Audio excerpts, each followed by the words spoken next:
We're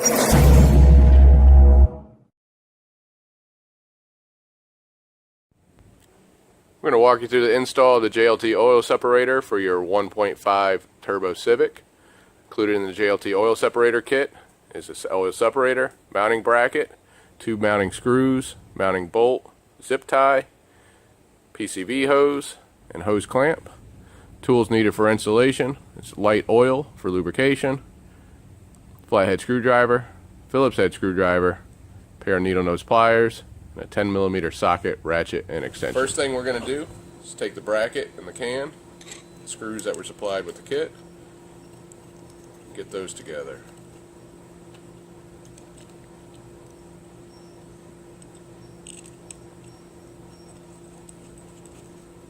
Take your Phillips head screwdriver, go ahead and tighten that up.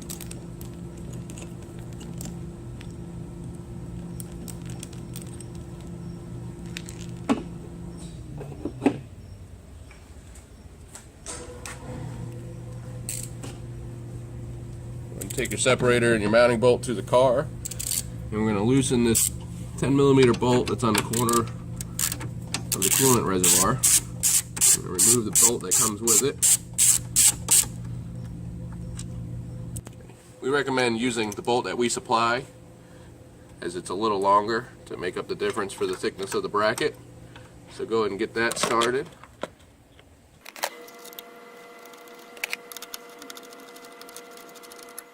And just use some care before you tighten it down to make sure you're clearing these small vacuum lines, and also the bracket is not touching the AC line.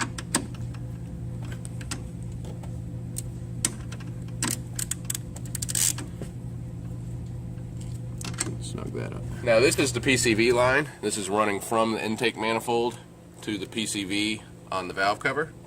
So this is the line we're going to want to interrupt for the can. So first step we're going to do is we're going to slide this spring clamp loose at the valve cover connection.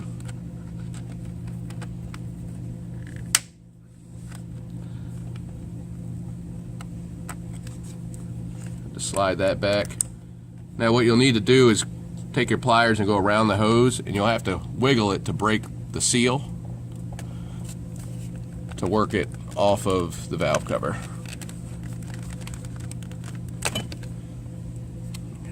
Now we're going to reuse this hose. Now the natural bend of this hose is going to the driver's side fender, and we want it to go towards our catch can.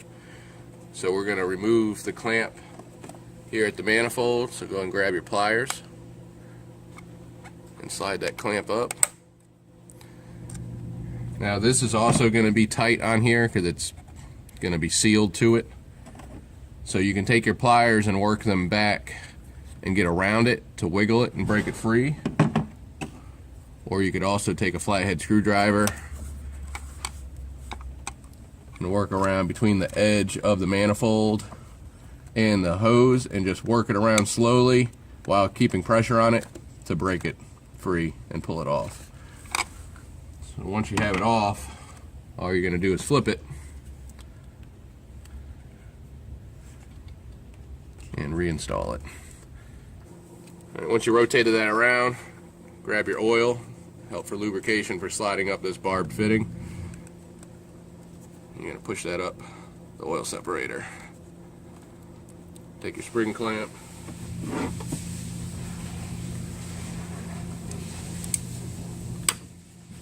and slide that up.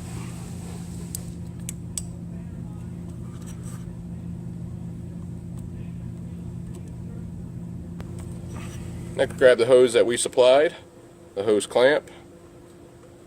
Loosen that clamp up if you need to, but slide it over just the end of the hose. Grab your oil, just a little drop in there. Q-tip works really well for this, or something that you may just have around the house.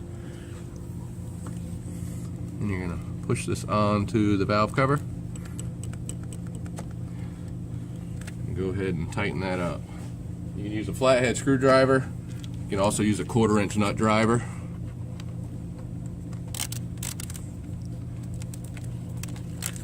It's plastic, so it doesn't need to be very, very, very tight, just tight enough to seal air. Then you're going to route your hose, run it underneath this large vacuum line, take your oil,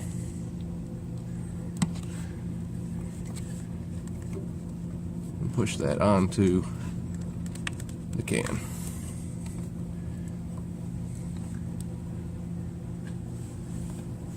Want to go ahead and reinstall your spring clamp on the manifold hose, so just grab your pliers, work that back down to the barb, and release. Alright, and then the last step, the zip ties for this fuel line here. Now the hose kind of pushes against it and keeps it out of the way. This is fine, but you could take this and run your zip tie through this back bracket.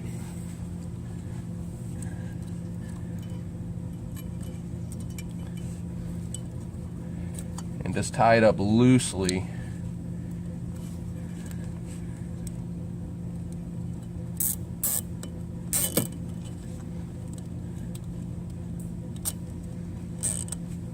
Just to keep that line off of one another. But again, they're just two rubber lines, they're not going to hurt anything. Trim off your zip tie.